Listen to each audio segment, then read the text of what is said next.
मैं बहुत ज्यादा परेशान थी और इंसान परेशानी में ही इस तरह की हरकतें कर जाता है। पर शायद मुझे इतनी ज्यादा जल्दबाजी से काम नहीं लेना चाहिए था। पर मामला ही ऐसा था, जब से मुझे पता चला था कि वो लड़की मेरा मसला हल कर सकती है, मैं इससे पागलों की तरह तलाश कर रही थी। और बिला आखिर मुझे इसका पता मिल गया था। मेरे हाथ पांव कांप रहे थे और मेरी आंखों में भी आंसू आ रहे थे। मैं अपने शौहर से बेवफाई नहीं करना चाहती थी, पर शायद इस काम को करने के बाद मैं बेवफा नहीं कहलाती। पर अगर ये बात मेरे शौहर को पता चल जाती तो वो मेरी बात को भी नहीं समझता, बल्कि शायद मुझे अपनी जिंदगी से निकाल देता। पर मैं आगे बढ़ गई क्योंकि आज मैं बहुत ज्यादा मजबूर थी। पर जब अंदर दाखिल हुई तो सामने का मंजर देखकर हैरान रह गई, क्योंकि वहां पर कोई औरत नहीं बल्कि मेरा नाम सलमा है। मैं अपने माँ बाप की इकलौती औलाद थी। जब मैं 16 साल की हुई तो मेरे माँ बाप मेरी शादी करना चाहते थे।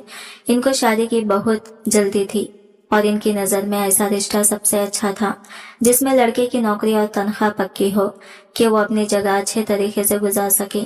कि मेरे माँ बाप ने ये कैसे रिश्ते के लिए हाँ कर दी जिसमें लड़का बाहर के मुल्क होता था और 2 साल में इसे सिर्फ 1 महीने की छुट्टी मिलती थी। इसके अलावा वो 10 साल तक वापस नहीं आ सकता था। यानी मुझे मेरे शौहर की जिंदगी का मुश्किल से ये 1.5 साल ही मिलने वाला था, जबकि मेरी अपनी जिंदगी के 10 साल जाया हो जाते। मैं तो शादी नहीं करना चाहती थी और ऐसे लड़के से तो बिल्कुल भी नहीं। पर मेरे माँ बाप ने मेरी एक भी बात को नहीं सुना, पसंद नहीं किया कि तुम अभी बच्ची हो, तुम्हें क्या पता हम जो तुम्हारे लिए फैसला करेंगे वो बिल्कुल ठीक होगा। और इसी जगह पर मेरा रिश्ता तय कर दिया। मैं बहुत ज्यादा परेशान थी। शादी से पहले ही मुझे ये लगने लगा था कि मेरी जिंदगी बर्बाद हो गई है। मेरी जिंदगी वहां बिल्कुल भी अच्छी नहीं गुजरेगी। मेरे शौहर का नाम सरमित था। वो दिखने में तो बहुत ही खूबसूरत और अच्छा इंसान लगता था, लेकिन शादी के लिए भी वो सिर्फ 10 दिन की छुट्टी लेकर ही आया था, जिसमें से 5 दिन पहले ही गुजर चुके थे। इसका मतलब कि वो वलीमे से 2 दिन बाद वापस जाने वाला था। मैं तो यही सोचकर ये दिन गुजारती रही कि वक्त गुजर जाएगा और मेरा शौहर मुझसे दूर हो जाएगा। इसका कहना था कि मैं अगले साल जरूर आऊंगा, लेकिन अगले साल में तो अभी आने में बहुत वक्त था। मैं जानबूझकर अपने शौहर से दूर दूर रहती थी कि कहीं मुझे इसकी आदत ना हो। लेकिन 3-4 दिन में क्या हो सकता था। 3-4 दिन तो गुजर ही गए। मेरा शौहर दूसरे मुल्क में चला गया और मैं बस इसे देखती ही रह गई। मुझे तो इतनी इजाजत भी नहीं मिली कि मैं एयरपोर्ट उसे छोड़ने के लिए जाती। घर में ही सबके सामने दूर से खुदा हाफिज बोला और वो चला गया।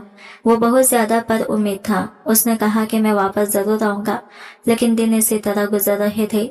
मेरे माँ बाप सिर्फ ये देखते थे कि इस घर में मुझे किसी चीज की कमी नहीं है, लेकिन सबसे बड़ी कमी तो मुझे मेरे शौहर की ही थी। फिर 2 महीने बाद मुझे ये पता चला कि मैं माँ बनने वाली हूँ, तो मुझे बहुत खुशी हुई। मुझे उम्मीद नहीं थी कि मुझे इतनी जल्दी ये खुशखबरी मिल जाएगी, लेकिन मैंने अपने शौहर के साथ 5 दिन गुजारे थे। मैं इस बात से बहुत खुश थी कि मेरी औलाद दुनिया में आ जाएगी, तो इसके साथ मेरा वक्त अच्छा गुजर जाएगा। मैं बहुत खुश थी। ये बात मेरे शौहर को भी बता दी गई, लेकिन जब मेरा बेटा इस दुनिया में आया तो मेरा शौहर आ नहीं सका, जबकि इसने वादा किया था कि वो जरूर आएगा। फिर भी खुश थी क्योंकि अल्लाह ने मुझे प्यारे से बेटे से नवाजा था और अब मेरा दिन इसके साथ गुजरता था। इस सब में मुझ पर मेरे ससुराल वाले बहुत जुल्म करते थे। वो मुझसे बहुत सारे काम करवाते थे और मेरे शौहर से मेरी शिकायत भी किया करते थे। हम लोग फोन पर भी एक दूसरे से झगड़ा ही करते रहते थे। वो कहता था कि मैं तुम्हें अपने माँ बाप के पास छोड़ गया हूँ, तुम्हारा फर्ज बनता है कि इनका ख्याल रखो। मैं कहती थी ठीक है, इनका ख्याल नहीं रखती हूँ। मैं चुपचाप इसकी बातें सुनती रहती। अगर इसको अपनी माँ की बात पर इतना ही यकीन था तो फिर मेरी बात का यकीन कैसे करता। वो कहता था कि तुम कोई सफाई नहीं देती हो क्योंकि तुम गलती हो, तुम्हारे पास बोलने के लिए कुछ भी नहीं। मैंने कहा कि आप जो चाहें वो समझ लें। अभी तक तो मुझे पूरी तरह से यह महसूस भी नहीं हुआ कि मेरी शादी हो गई है और मेरा शौहर मुझसे दूर चला गया था और 1 साल हो गया। ऐसा लगता था वो वापस नहीं आया था। ऐसा लगता था जिंदगी में इससे बुरा और कुछ नहीं हो सकता था, लेकिन फिर भी इससे ज्यादा बुरा भी हो गया जब हमें एक दिन फोन आया। यह फोन इस जगह से आया था जहां पर मेरा शौहर काम करता था। उन्होंने कहा कि जिस जगह पर आपका शौहर काम करता था वहां पर आग लग गई है और कुछ पता नहीं चल रहा है कि कौन कौन जिंदा है और कौन नहीं। यानी कि हमें यह खबर सुना दी गई कि वहां आग लग गई और बहुत सारे लोग इस दुनिया से चले गए हैं। लेकिन ये नहीं पता चला कि कौन जिंदा है और कौन नहीं। किसी की लाश नहीं मिली थी। मेरी सास बहुत ज्यादा दुख में थी और मैं भी। वो कहती थी कि मेरा बेटा जिंदा है, लेकिन इन लोगों का कहना था कि आप लोग उम्मीद न रखें क्योंकि सब कुछ जल के राख हो गया है। इस बात का जिम्मेदार भी मुझे ये ठहरा गया। मैं सबसे खत्म हूँ और मेरी वजह से ये सब कुछ हुआ, जबकि मेरे लिए भी तो इतना ही बड़ा नुकसान हो गया था। हमें तो ये पता ही नहीं था कि मेरा शौहर जिंदा था या नहीं। उन लोगों ने साफ साफ कह दिया था कि आप कोई उम्मीद नहीं रखें क्योंकि हमारी आंखों के सामने सिर्फ राख है। लेकिन मेरी सास ने कहा कि मेरा बेटा जिंदा है, एक दिन वो जरूर आएगा। उन्होंने इसका कोई ऐसा सवाब के लिए कुछ भी नहीं किया और कहा कि जिंदा लोगों के लिए थोड़ी ना ऐसी चीजों की जाती है। वो इसी तरह जीने लगी और मेरा बेटा 3 से 4 साल का हो गया। यह मेरे माँ बाप का कहना था कि आपका बेटा ना जाने जिंदा भी है या नहीं, आप हमारी बेटी को हमारे घर वापस भेज दें। पर मेरी सास का कहना था कि ये मेरे बेटे की बीवी है, मेरा बेटा मरा नहीं है, हमने उसकी लाश नहीं देखी तो हम इसको कैसे भेज सकते हैं। ये यही रहेगी, ये बच्चा भी मेरे बेटे का है। मेरे बाबा ने कहा कि हमसे बहुत बड़ी गलती हो गई, तेरी जिंदगी तो बीच में फंस कर रह गई क्योंकि मैं ना बेवा थी ना मैं शादीशुदा थी। मेरे बाबा किसी से फतवा लेकर आए जिसके मुताबिक अगर इस तरह से शौहर लापता हो जाए कि वो कहीं से मिल ना रहा हो और पछता भी ना हो कि जिंदा है या मुर्दा, तो औरत को 4 साल तक इंतजार करने की इजाजत है। इसके बाद वो फिर से किसी और से निकाह कर सकती है और अपनी जिंदगी बसर कर सकती है। लेकिन इस बात में ये एक भी पॉइंट अजीब था कि अगर 3 या 4 साल के बाद इसका असल वाला शौहर आ जाता है तो फिर वो अपने असल वाले शौहर के निकाह में चली जाएगी और जिससे इसने निकाह किया था इसके साथ इसका निकाह खत्म हो जाएगा। मेरी सास ने कहा कि ये बिल्कुल भी नहीं जाएगी और सास ने मेरे माँ बाप के साथ बदतमीजी की। यहाँ तक के बात हाथापाई पे आ गई और इसके बाद जिरगों पे बहुत तमाशा बना। 5 साल गुजर गए। जब मेरा शौहर इस घर में नहीं था तो मुझ पर वैसे ही बहुत जुल्म होते थे। अब तो मेरी सास और भी ज्यादा गुस्सा किया करती थी। मेरे बेटे को भी कोई प्यार नहीं करता था, हमारी जरूरतें भी पूरी नहीं करते थे। एक दिन मेरे बाबा को बहुत गुस्सा आया और वो मुझे वापस ले आए। मेरी सास ने कहा कि अगर मेरा बेटा वापस आ गया तो फिर मैं इससे कहूंगी कि आपकी बेटी को तलाक दे दे और इसके बाद आपका हमारे बेटे से कोई राबिता नहीं रहेगा। मेरे बाबा ने कहा बिल्कुल, आप बेशक ऐसा ही कीजिएगा, लेकिन मैं अपनी बेटी की जिंदगी बर्बाद नहीं करवाना चाहता हूँ। 5 साल हो गए हैं, अगर वो जिंदा होता तो वो जरूर वापस आ जाता। वो इस दुनिया से चला गया है। आप इस हकीकत को कबूल कर ले, मेरे लिए ये सब कुछ बहुत मुश्किल से मेरा शौहर इस दुनिया में था या चला गया था, मुझे पता भी नहीं था कि क्या वो जिंदा है या नहीं।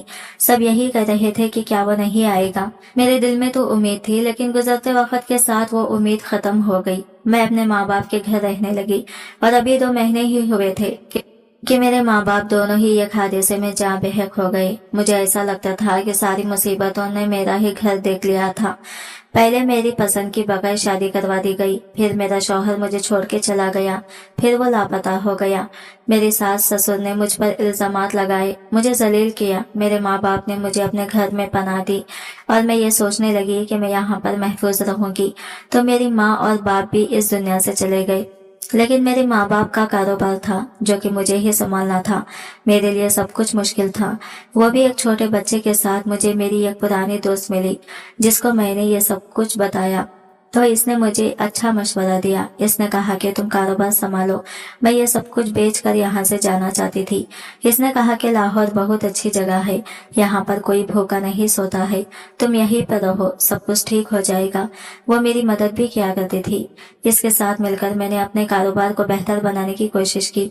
क्योंकि वो पढ़ी लिखी थी, इसने मुझे काफी कुछ ऐसा सिखाया जो मेरे बहुत काम आया। लेकिन फिर इसके शौहर का काम ऐसा था कि वो बाहर के मुल्क चली गई और अब मेरा इससे सिर्फ फोन पर ही राबिता होता था। लेकिन अभी भी वो मुझे अच्छे मशवरे देती थी। मुझे फिर से ऐसा लगने लगा जिंदगी अपनी डगर पर आ गई है। अपने पैसे कमाऊंगी और माँ बाप का कारोबार भी संभाल लूंगी और अपने बच्चे को पालने के लिए लेकिन सब कुछ करूंगी। लेकिन फिर कुछ ऐसा हुआ कि मेरी सारी हिम्मत टूट गई और इस दिन मुझे पता चला इस जिंदगी में जितने भी हिम्मत कर लो वो कम ही पड़ जाती है। क्योंकि मेरे बेटे की तबीयत बहुत खराब रहने लगी थी। जब मैं इसे डॉक्टर के पास ले गई तो डॉक्टर ने मुझे कहा कि आपके बेटे को हड्डी का कैंसर है, जिसका इलाज ऑपरेशन है और इसके लिए इसको जो गुर्दा होता है इसे बदलना पड़ेगा, यानी कि बोन मारो ट्रांसप्लांट करना पड़ेगा। बोन मारो डोनेट करने वाला इसका कोई अपना रिश्तेदार ही होना चाहिए, बाप या फिर इसका भाई या बहन। मेरे शौहर का कुछ पता नहीं था कि वो कहाँ पर है और मेरे बेटे का कोई बहन या भाई भी नहीं था, लेकिन फिर करीबी रिश्तेदारों के कुछ टेस्ट करवाना जरूरी थे। जब मैं अपने ससुराल में गई, मैंने कहा कि आपके पोते की जिंदगी का सवाल है, फिर भी उन्होंने मेरी बात नहीं मानी तो मुझे घर से निकाल दिया। उन्होंने कहा कि अब तुमको हमारी जरूरत पड़ गई। मैंने कहा कि जरूरत पड़ी है तो आपके बेटे की औलाद के लिए ही जरूरत पड़ी है, क्या वो आपका कुछ नहीं लगता, क्या आप मदद नहीं करेंगी? उन्होंने कहा कि हम कोई मदद नहीं करेंगे, शायद मेरे देवर का बोन मारो इसके साथ मैच हो सकता था, लेकिन इसने भी साफ इनकार कर दिया था। अब मेरे पास कोई रास्ता नहीं था। मुझे डॉक्टर ने भी कहा था कि आपके बेटे का कोई भाई या बहन होती तो फिर हम आपके बेटे को बचा सकते थे, लेकिन अब हमारे पास कोई रास्ता नहीं। हम कोशिश करते हैं कि शायद इत्तेफाक से इसका बोन मारो किसी और के साथ मैच हो जाए तो इसका ऑपरेशन हो जाए, लेकिन ऐसा होना तकरीबन नामुमकिन था क्योंकि मेरे बेटे के पास ज्यादा वक्त नहीं था। मैं जगह जगह फिरती थी, बार बार डॉक्टरों के पास जाती थी, लोगों से टेस्ट करवाने की मिन्नत करती थी। मैं कहती थी मैं अपना सब कुछ बेच दूंगी, लेकिन आप मेरी मदद कर दें। और सच तो यह था कि वाकई मुझे अपना सब कुछ बेचकर ही अपने बेटे की जान बचानी थी। अगर मुझे सही डोनेट करने वाला मिल जाता, तब भी मुझे कहा गया कि अगर मैं अपने बेटे का कोई बहन या भाई पैदा करूं तो शायद इसका बोन मारो मेरे बेटे के साथ मैच हो जाए, लेकिन ये सब मैं कैसे कर सकती? मेरा शौहर मेरी जिंदगी में था ही नहीं। मैंने ये बात अपनी दोस्त को बताई और इसने कहा कि अल्लाह एक दरवाजा बंद करता है तो दूसरा दरवाजा खोल देता है। आज ही मैं खबरों में सुन रही थी कि लाहौर की एक लड़की ने यह कैसी चीज इजाद की है जो तुम्हारे काम आ सकती है। वो लाहौर कॉलेज में पढ़ती है और बहुत ज्यादा समझदार। इसकी इजाद से सब लोग हैरान हो गए हैं। शायद वही ही तुम्हारी मदद करेगी और सब कुछ ठीक हो जाएगा। मैंने कहा कि इसने ऐसा क्या इजाद किया है? तो मेरी दोस्त ने कहा, मुझे ऐसी बात बताई कि मैं हैरान रह गई। इसने कहा कि इसने ये कैसी मशीन इजाद की है जिसमें औरत बिना शौहर के भी बच्चा पैदा कर सकती है, और मेरे लिए आखिरी ऑप्शन यही था कि मैं एक बच्चा पैदा करूं, जबकि मेरा शौहर इस दुनिया में था या नहीं ये मुझे पता नहीं था। इसलिए मेरे मसले का हल तो शायद यही था। पहले तो मुझे इस बात पर यकीन नहीं आया, पर मेरी दोस्त ने कहा कि खबरों ने इस पर रिपोर्ट भी बनाई है, कोई झूठ नहीं है, बिल्कुल सच है, लेकिन लोग इसे ये काम करने नहीं देंगे क्योंकि मुझे पता है कि हमारे मुल्क में ऐसी चीजों को बुरा समझा जाता है, लेकिन इस बात की गारंटी है कि ये सब कुछ बिल्कुल सच है। मैंने कहा कि फिर मैं जरूर इसके पास जाऊंगी, वो मुझसे जितने भी पैसे मांगेगी मैं दूंगी। मैं अपने बेटे की जान बचाने के लिए कुछ भी करने को तैयार थी।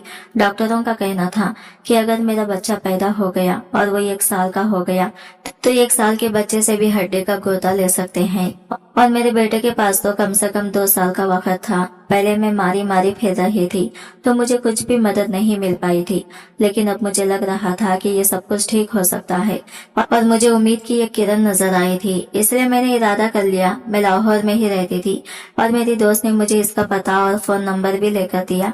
जब मैंने फोन किया तो फोन पर तो मेरा इससे राबिता नहीं हो सका, लेकिन मैंने सोचा कि मैं जरूर इसके पास जाऊंगी और जाकर इसे अपने बारे में बताऊंगी। मैं इसे मिन्नत करूंगी कि अगर वाकई वो ऐसा कर सकती है तो कर दे, ताकि मेरे बेटे की जिंदगी बच जाए। मैंने अपनी जिंदगी में बहुत कुछ खो दिया था, अपने शौहर को भी, अपने माँ बाप को भी। अब अपने बेटे को खोना नहीं चाहती थी। मेरे अंदर इतनी हिम्मत नहीं थी कि मैं और सदमा बर्दाश्त कर सकती। अगर मुझे ये और सदमा मिलता तो मैं पागल हो जाती। मुझे बुरे ख्वाब आते हैं। मेरी जिंदगी की सारी उम्मीद मेरी औलाद, मेरे बेटे अली पर ही निकली हुई थी। इसको देख के तो मैं जिंदा ही रहती थी, और मेरी जिंदगी में था ही क्या, शायद दुनिया की सबसे बदकिस्मती लड़की थी। और ये सब मेरे साथ क्यों हुआ? मेरे माँ बाप ने मेरी शादी का फैसला गलत किया था, या इनको मेरी यहाँ शादी नहीं करनी चाहिए थी? फतवे के मुताबिक तो मैं अब किसी और से निकाह करने की मिजाज थी, लेकिन मैं खुद ही ऐसा नहीं करना चाहती थी। या तो मैं बेवा हो चुकी थी और या अभी भी अपने शौहर से निकाह में थी। वैसे कभी भी मुझे भी लगता था कि शायद वो वापस आ जाएगा, कभी कभी मेरा दिल भी कहता था कि मेरा शौहर अचानक घर में दाखिल होगा और सब कुछ ठीक हो जाएगा। इसने अपने बेटे को भी नहीं देखा था। मैं उदास और परेशान रहती थी। मैं इस लड़की के घर चली गई। पहले तो किसी ने दरवाजा ही नहीं खोला, लेकिन मैं भी यहाँ पर किसी मकसद से ही आई थी। मैंने दरवाजे पर दस्तक दी, बार बार दस्तक दी, और फिर एक बूढ़ी औरत बे दरवाजा खोला। मैंने कहा कि मैं आपकी बेटी आयशा से मिलना चाहती हूँ, जो कॉलेज में पढ़ती है। और